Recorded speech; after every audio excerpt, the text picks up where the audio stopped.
Bon bah ça y est Alexandre, t'es prêt à partir sur la neige? Ouais, bah écoute, avec William, on s'est dit, avec toute cette neige fraîche qui est tombée, on a envie de vérifier si à la Dôle, on peut skier justement. Ouais bah vous êtes des petits vénards, des skis tout neufs Alexandre. Oui, j'ai hâte de les utiliser, mais écoute, on va voir parce que depuis hier, enfin, Jura-sur-Léman a pu ouvrir un petit peu plus largement ses pistes. On va voir quelles sont les pistes praticables sur la Dôle. À tout à l'heure. Bon bah bonne glisse les garçons. Merci. À tout à l'heure. Quant à nous sur le plateau, on reçoit Jean-Jacques Gertchakov, mythique chanteur de Rajpanzer, un groupe né en 1979 à Founet. 10 ans après, ils cartonnent en Amérique, leurs charts font les tubes et aujourd'hui ils reviennent avec un nouvel album intitulé Libération. Ils seront sur scène le 20 janvier à l'Alhambra. On les reçoit, on parle rock. Vous êtes bien installés. C'est parti, fais voir ta région. Bienvenue.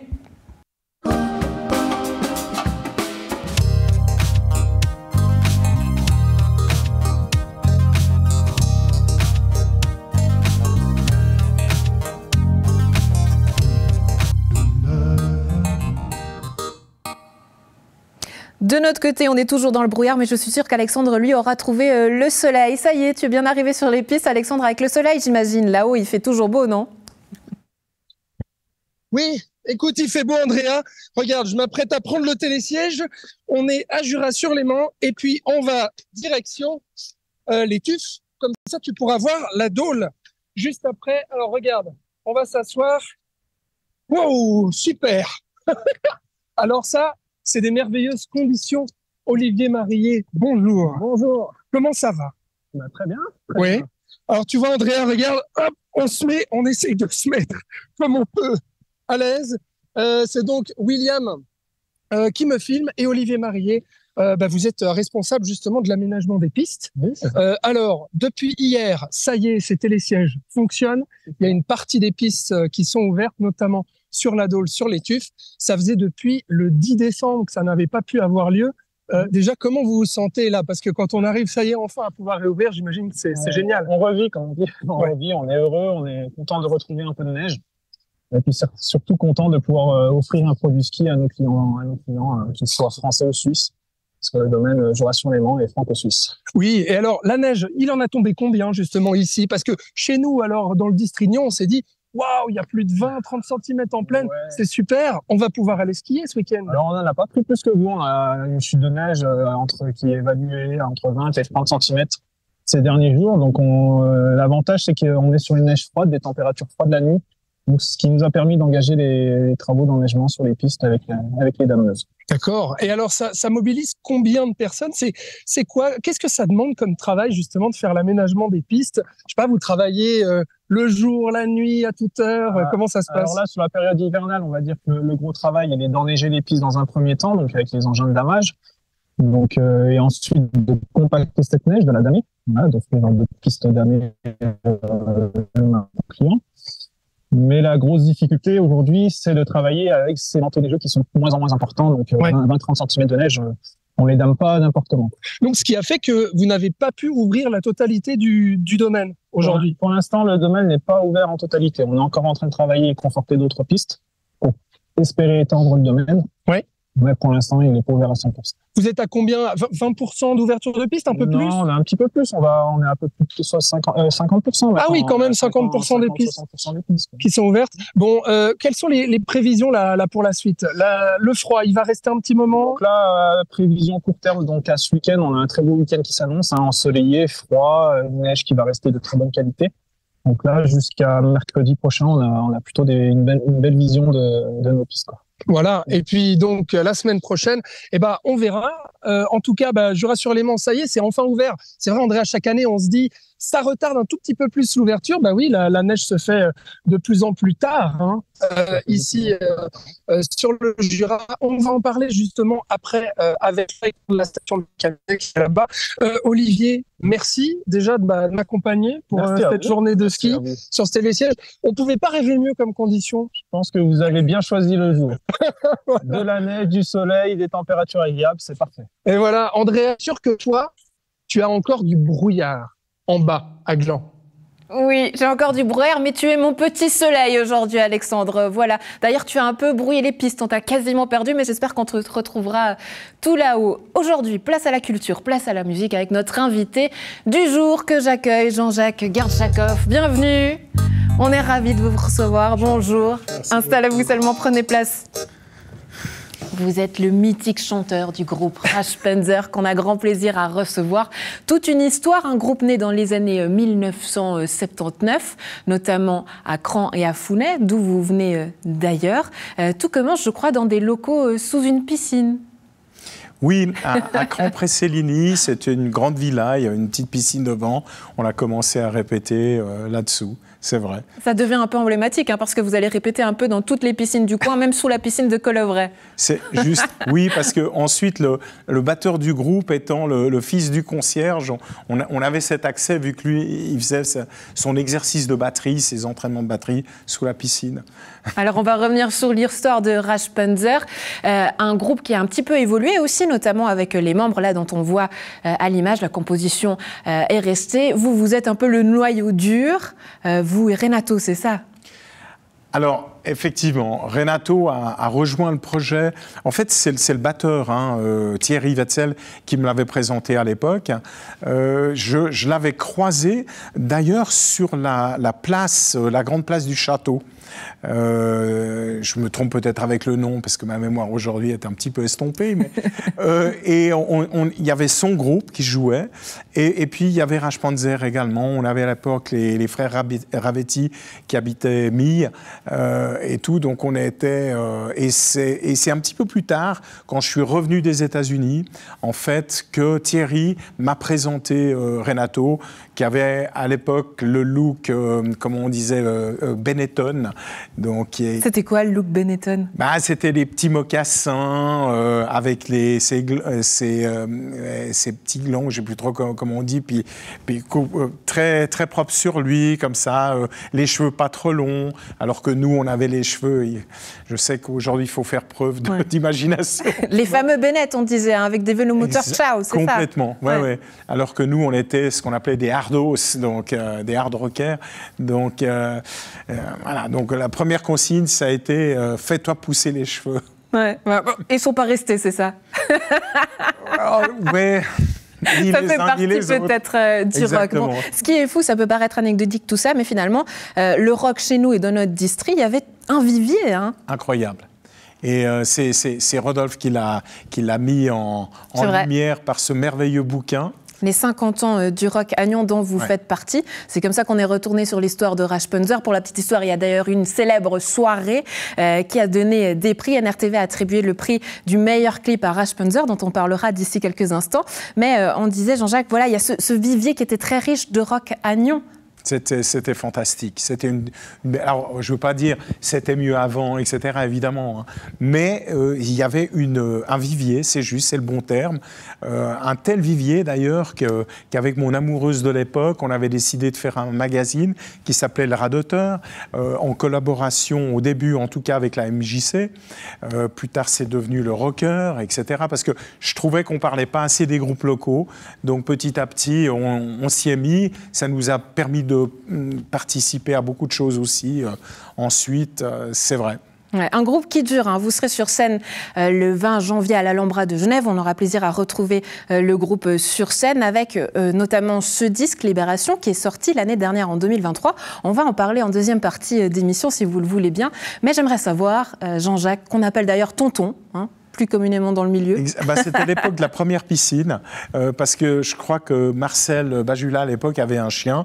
Et puis, je ne sais pas pourquoi, ce qui m'a pris, je lui ai dit « Viens vers tonton, viens vers tonton ». Et c'est resté. Même le guitariste de Trust et de Johnny, Norbert Krief, a commencé à m'appeler tonton. Farid aussi, qui était batteur de Trust à l'époque.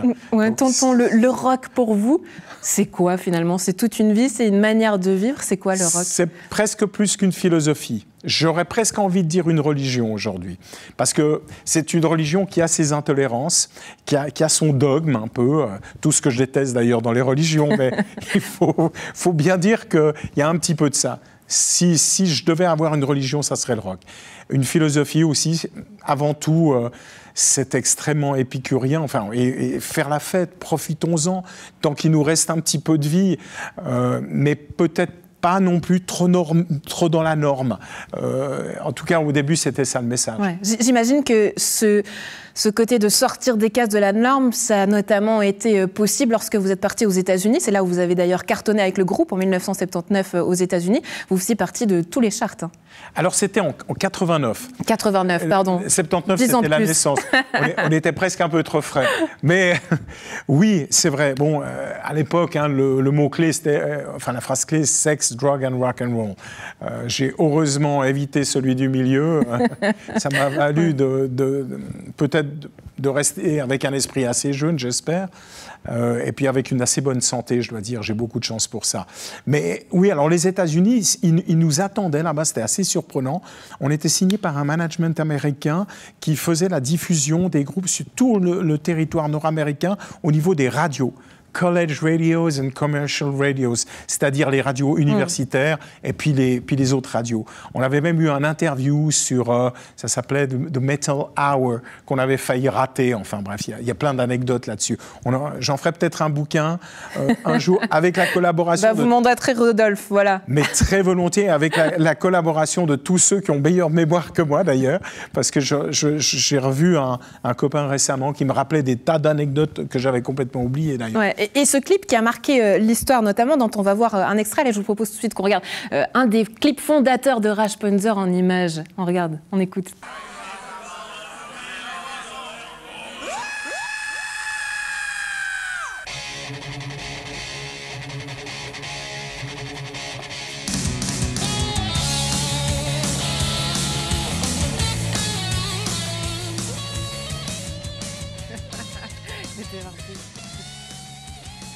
Ouais, alors voilà, on voit ces belles images avec quelques têtes qu'on reconnaît, mais des enfants de stars, vous me disiez.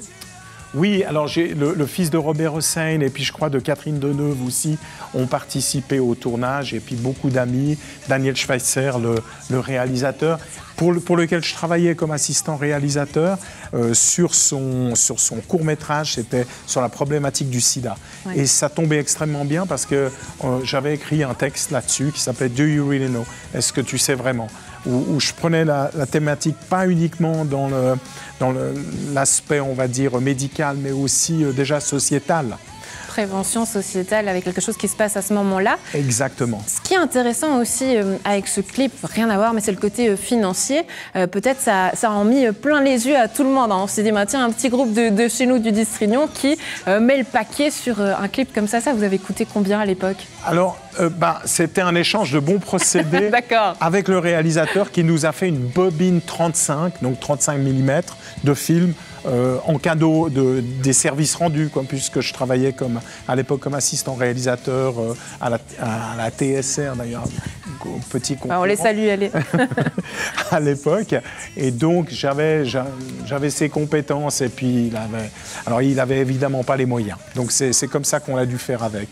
Mais c'était une belle opportunité parce que 35 mm, les beaux clips, des grosses maisons, des majors, des grands... Il fallait des clips pour marquer à l'époque. Ils le faisaient en 35 mm. Ouais. Des clips, il y en aura eu d'autres. On va parcourir notamment l'histoire. On vous retrouve d'ici quelques instants. Je vous propose qu'on passe au bon plan du week-end. Jean-Jacques, vous restez avec nous. Qu'est-ce qu'on fait ce week-end en culture ? C'est les bons plans. C'est parti.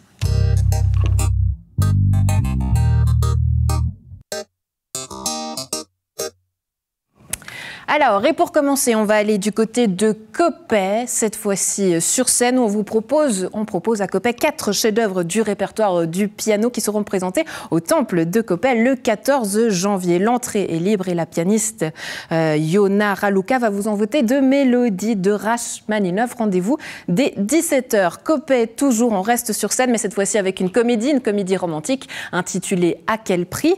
à voir au Théâtre de Terre-Saint du 17 au 19 janvier, avec une tête qu'on connaît bien. Là aussi, Séverine Ferrer qui va apparaître à l'écran. La voici juste ici, célèbre présentatrice de la télé française que vous avez peut-être reconnue. On termine sur scène, mais au Casino Théâtre de Rolles, avec une pièce intitulée Finistère, à voir du 11 au 14 janvier. Un périple d'une navigatrice bretonne. D'ailleurs, je crois qu'on a un petit message de la comédienne et de la metteur en scène. On écoute. Salut NRTV, salut Andrea, salut Alex. On vous invite à voir le spectacle Finistère, qui est un spectacle qui parle de voile et qui raconte l'histoire fictive de Marcia Le Goff, qui part pour le tour du monde en solitaire dans la course du Vendée Globe. Et en fait, Mais d'ailleurs... Marcia? Salut! Ça va? Bienvenue en Bretagne. Hein? On dit toujours, il n'y a pas de mauvais temps, que des mauvais équipements. Venez voir Finistère, bisous. Bisous les filles, le rendez-vous est pris, tout ça du côté du Casino Théâtre de Rolle du 11 au 14 janvier. Petit plus à noter, la représentation du samedi 13 janvier sera accompagnée d'une rencontre de la navigatrice Justine Métro qu'on connaît bien dans la région. Bon, puisqu'on a parlé navigation et qu'on est ici, je propose qu'on retrouve Alexandre. Ça y est, tu es arrivé en haut des pistes?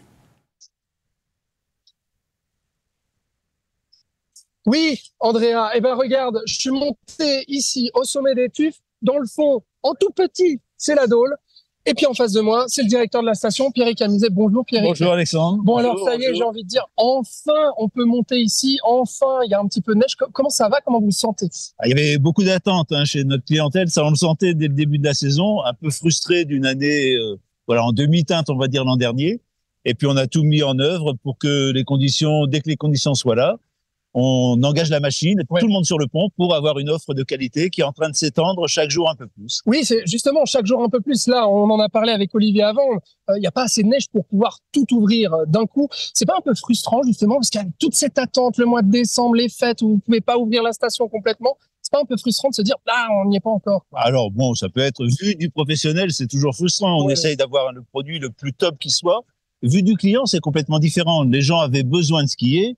On a tous nos téléportés qui sont accessibles là, avec toutes nos pistes principales. Voilà, et les gens savent qu'on va monter en puissance, que l'offre va s'élargir. Les conditions sont bonnes, donc ils en profitent. Je pense que maintenant, le mot d'ordre, c'est vous avez de la neige, du beau temps, venez en profiter immédiatement, quoi. Oui, alors voilà, ça c'est vrai que ça invite les gens pour ce week-end. Et puis déjà aujourd'hui, là, le temps est absolument magnifique. Revenons un petit peu sur le bilan, un peu, notamment financier, pour la station. J'ai l'impression chaque année, c'est vrai, on en a déjà parlé l'année passée, c'est un peu bis repetita, Pierrick Camizet. La neige arrive un petit peu de plus en plus tard. Là, de faire un mois de décembre comme ça, sans pouvoir exploiter la station, à quel point est-ce que ça pèse sur vos épaules? Alors, l'équilibre économique, c'est vrai que si on a une saison pleine, puisqu'on a un calendrier qui est autour de 110 jours d'exploitation, ce qui est beaucoup pour une station de moyenne altitude, ambitieux. Donc, effectivement, le but, c'est d'ouvrir le plus largement possible. Pour autant, ce sont les vacances de février qui pèsent le plus dans l'équilibre économique, oui. Donc à hauteur de 55% à peu près du chiffre d'affaires global. Avoir assez de neige encore en février? Ah bah bien sûr, c'est là où il y a le plus de neige, voilà. Et donc souvent les vacances de Noël sont, on va dire, une variable d'ajustement qui permet à nous de monter en puissance et aux gens de commencer à skier et d'amortir leur forfait saison. Ouais. À quel point est-ce qu'aujourd'hui, le côté 4 saisons que vous développez, ça vous permet d'avoir les reins assez solides justement pour pouvoir se dire, l'hiver c'est un peu moins, mais du coup on développe le reste. À quel point ça vous permet d'être pérenne? Alors c'est une vision qui est différenciée, c'est-à-dire il y a la vision de l'exploitant que nous sommes au niveau des remontées mécaniques, et après la vision de la station des Rousses ou de la Dôle qui développe aussi des activités intersaison. Donc pour l'instant, l'équilibre économique, il pèse sur les activités d'hiver. Oui. Faut pas se tromper. Le modèle économique, c'est les activités d'hiver qui le portent. Alors après, plus les activités d'hiver sont prépondérantes, importantes, plus on peut après aller chercher des activités parallèles. Oui. Qui, elles, n'ont pas forcément un équilibre économique, mais qui permet d'avoir une diversification sur l'année. Ouais, donc ça montre que vous devez toujours renforcer l'hiver, ça c'est sûr. Et vous devez encore compter sur la neige, quoi. Ah bien sûr, c'est important. Les gens viennent aussi pour le ski, pour la neige, donc c'est la matière première que les gens attendent. Ça vous fait pas peur pour l'avenir, justement? Je sais qu'on vous pose la question chaque année, Pierrick Camizet, mais c'est vrai que nous aussi, on se la pose. Non, on n'a pas peur. Alors, si on avait peur, on arrête tout. Voilà. Je pense qu'il faut lutter, et c'est l'affaire de tous, contre les discours un peu défaitistes, un peu alarmistes, un peu, où est-ce qu'on va? Alors, même quand il y a des belles conditions, certains vont nous dire, oui, mais dans une semaine, il va peut-être pleuvoir. Oui. À ce moment-là, on n'en finit pas. Profitons du moment présent. Du moment présent. En fait, c'est ça. J'ai l'impression que la neige est particulièrement bonne. Donc, on s'attend à un week-end de forte fréquentation, avec un week-end très ensoleillé, froid comme ici, avec des conditions de neige qui sont top. Volontairement, on n'a pas damé tous les secteurs pour laisser un petit peu du ski libre pour les gens qui veulent un peu tâter un peu de poudreuse. Donc venez en profiter. Et il y a du ski de fond aussi, c'est vrai, on parle souvent du ski alpin, mais il y a aussi le ski de fond, là où justement il y a de la neige en suffisance. Bon, le mot d'ordre, en fait, c'est s'adapter, c'est de pouvoir être flexible et vivre au jour le jour, hein, c'est ça pour les équipes. Alors pour nous, c'est important, c'est-à-dire cette notion d'agilité qu'on prône beaucoup dans les entreprises pour être réactif. Donc ça, c'est le mot d'ordre au niveau de tous les techniciens et tous les gens qui sont sur le pont. Et puis après, le client, il faut aussi qu'il soit réactif pour venir profiter des conditions optimales. Eh ben alors, on va aller profiter justement, Andrea, de la Dôle. Hein. Moi, je vais aller skier, je vais te laisser. Mais avant ça, regarde quand même, on va se manger un burger ici. Pierrick, venez parce que ça, c'est un peu la nouveauté de cette année. C'est quoi? C'est une dameuse qui fait restaurant? Voilà, c'est une food dameuse. Donc, ça s'est créé un petit peu dans l'esprit de certains de nos salariés. Ouais. On a des dameuses qu'on recycle chaque année, bien sûr, hein, le matériel est renouvelé, et on s'est dit, pourquoi ne pas en garder une, essayer de créer ce nouveau concept de food dameuse. Alors, Jura Track, pourquoi Jura Track? Track, c'est les anciennes dameuses, les premières dameuses. Exactement. Et Jura, voilà, l'esprit du Jura, à travers ce service à la clientèle, qui est un service de petite restauration rapide, mais dans un cadre convivial. Voilà, on va créer une ambiance particulière. Les gens sont très attachés. Donc, il y a le restaurant Le Poyer à côté, il y a le restaurant de Pouvalou sur la Dôle. Donc, ça vient renforcer l'offre à la clientèle et tout ça, ça participe pour permettre à la venue des gens. Aux gens, voilà, de venir et vous rendre attractif. Pierrick Camizet, merci beaucoup. Merci On Alexandre. va aller déguster un burger. Ah ben, on va skier après. Allez Andrea, je te fais part de tout ce que j'ai ressenti dès lundi. Bon week-end. Hein. Oui, bonne piste Alexandre. Merci à William qui était derrière le cadre. J'espère que les garçons vont nous ramener des burgers, Jean-Jacques, tout chousse depuis les pistes. Vous les connaissez bien d'ailleurs ces pistes, je crois. Alors, comme je vous disais à l'instant, j'ai dû les descendre plus de 1000 fois. Et puis, il y a tellement de souvenirs, c'était merveilleux. La Givrine d'abord, avec ces skis sur lesquels, vous savez, on avait des fixations. Il fallait les clipper, rien que ça, c'était du sport. Hein. Et on avait des combinaisons, une pièce qu'on ne pouvait pas enlever. Alors, quand on était enfant, puis qu'on avait une envie pressante, c'était l'angoisse.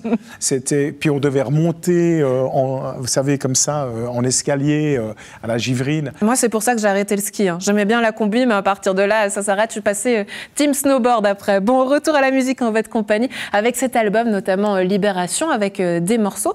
Je vous propose qu'on écoute un premier petit extrait. Give me back my wild roses, when roses were still wild. Je crois que c'est un clip assez cher.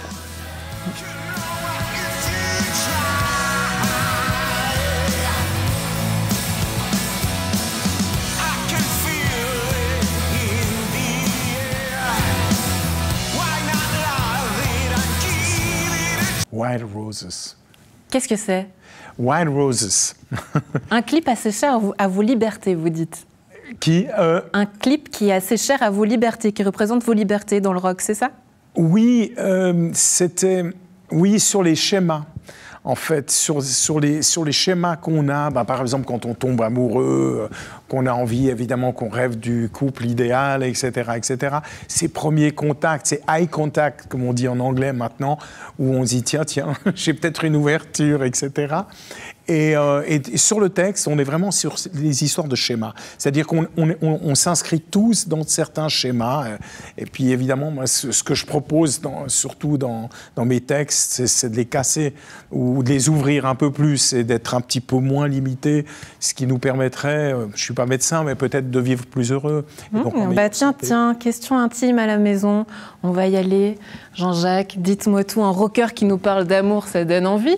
Mais un rocker qui parle d'amour, l'amour pour un rocker, c'est quoi, les yeux dans les yeux? Dites-moi tout. Les yeux dans les yeux, je suis troublé d'abord. Que ça soit Andrea qui me pose cette question. Avec amour, s'il vous plaît. L'amour, c'est ce qui fait vivre tout. C'est ce qui est à l'origine de la vie, tout d'abord. Et sans amour, tout serait tellement terne. Oui, c'est vrai, mais ça peut paraître surprenant. Les rockers savent parler d'amour? Ou ça casse seulement des gueules? Je vais aller plus loin. Je pense que c'est nous qui savons le mieux parler d'amour. On sait moduler la douceur autant que la dureté, peut-être, pas la brutalité, mais le fait de mettre de l'énergie ou d'être beaucoup plus calme, plus à l'écoute, peut-être dans certaines situations. Je ne l'ai peut-être pas toujours été dans ma vie affective, mais voilà. Alors, Autrefois, je m'interdisais d'écrire des chansons d'amour et je m'y suis mis petit à petit, un petit peu plus, pour être plus authentique et de parler de tout ce que j'avais dans... Ça veut dire quoi qu'au fur et à mesure de votre carrière, vous avez peut-être aussi plus assumé certaines paroles qui vous êtes. On parle souvent du rock mieux avant, vous l'avez dit avant vous-même. Est-ce que ça a peut-être changé, à contribuer peut-être votre philosophie, votre approche de cette musique rock? Comment est-ce qu'elle a évolué dans le groupe Rashpanzer? Oui, mais alors, au niveau des textes, je trouvais les chansons d'amour trop intimes pour en parler, aussi bizarre que ça puisse paraître. Donc je restais soit sur des clichés pour les combattre, soit sur des idées politico-philosophiques, etc., etc. Dont par exemple l'histoire du sida, entre autres. Et puis avec le temps, on voit qu'il y a quand même d'autres choses qui sont importantes pour nous et qui comptent aussi au quotidien. Donc je les ai ajoutées petit à petit. Au niveau de la période, j'ai toujours essayé, enfin, j'ai pas eu besoin de faire trop d'efforts, mais j'ai toujours été un petit peu en décalage. Donc ça m'a facilité peut-être. Sortir de cette boîte, on en parlait tout à l'heure en écoutant un autre morceau, peut-être, et on va le commenter ensemble. C'est parti.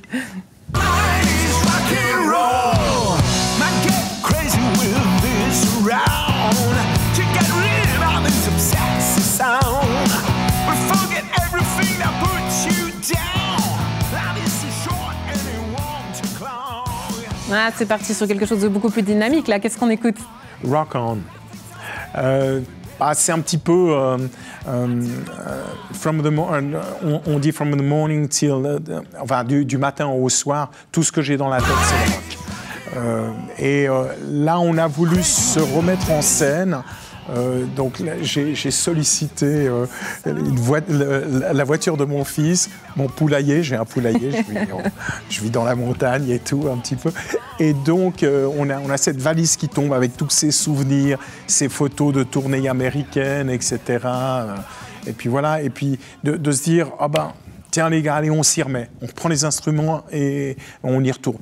C'est un peu ça, un retour, Libération, c'est un retour à la musique, sur scène. Le fait que vous retourniez aussi sur scène à l'Alhambra dans une journée qui est assez mythique, le Daily Rock Festival. Ça représente quoi pour vous, ce retour à la scène? C'est une superbe opportunité. J'ai jamais joué à l'Alhambra. Moi, quand j'étais beaucoup plus jeune, l'Alhambra, pour moi, c'était une salle de cinéma. Donc, j'ai pu, pas participer, mais voir toute la préparation quand ils l'ont rénové. Et puis là, d'y jouer, ça va être un grand honneur. Surtout qu'on ouvre pour Back in Black, qui est un superbe groupe de reprises, d'hommage à AC/DC, par des dames qui viennent de Suisse alémanique, en grande partie, et puis de Zurich, je crois. Et puis ensuite, il y aura Mark Storace, du groupe Storace, donc, qui est le chanteur emblématique, et toujours d'ailleurs, de Crocus, qui a été une grande révélation, je pense surtout à Metal Rendez-vous. Et Daily Rock est très actif. Oui. C'est eux qui ont repris le flambeau beaucoup plus tard, des radoteurs, rockers, etc. Oui, ça va être vraiment... Et pour la petite anecdote, ce qui est assez sympa, c'est que vous retrouvez un de vos anciens musiciens du groupe. Oui, le guitariste. Imaginez le guitariste qui a joué même aussi avec Crocus, qui les a même produits sur un album, je crois, Dominique, qui a été notre guitariste quand on est parti tourner aux États-Unis. Exactement. Ouais, Rashpanzer, dernière question. Ça vient d'où ce nom ? C'est une idée de François Pellarin et de Marcel Bajula, donc il ne reste plus que François Pellarin, qui a eu cette idée de mettre ensemble la puissance, la force d'un char d'assaut avec l'impulsivité sauvage du Rash, qui veut dire impulsif. C'est pour ça qu'on a repris plutôt un symbole, on va dire un peu, j'allais dire pacifique, c'est peut-être pas le mot, de cette panthère à longues dents, du tigre à sabre, aux dents de sabre. Samouraï, ouais, la panthère qui finalement, ça s'agit peut-être le Rash impulsif, mais qui devient peut-être plus dompté, l'évolution de l'histoire. Et qui est prête à dévorer tout le monde. Et voilà, attention, tenez-vous prêts. Bon, j'aimerais vous terminer cette émission avec une petite surprise, Jean-Jacques, puisque vous avez été lauréat du prix qu'on vous a attribué lors de cette soirée de Rodolphe, qui sacrait le rock, 50 ans d'histoire du rock. On vous avait attribué le meilleur prix d'un clip. On vous avait proposé de venir enregistrer, notamment notamment des morceaux ici sur le studio. Eh bien, le premier clip est prêt, il est tout chaud et dans la boîte. On va se quitter sur ces images. Merci beaucoup d'avoir été avec nous, Jean-Jacques. Merci je vous laisse à l'écran. vous et à toute l'équipe. Avec plaisir. On vous retrouve sur scène, notamment le 20 janvier. Vous avez bien retenu la date à la Maison à l'Alhambra. Et puis on se quitte sur ces images. Allez, c'est pour nous, c'est cadeau. À lundi.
Bon, bah ça y est, première semaine de Fais voir ta région qui se termine. On espère que vous avez apprécié. N'hésitez pas à nous faire part de vos commentaires sur les réseaux sociaux. Alors, c'était comment ce ski, Alexandre? Ça y est, je suis de retour. Écoute, bonnes conditions, belle neige, mais il n'y a pas tout d'ouvert encore, donc il va falloir patienter encore un peu.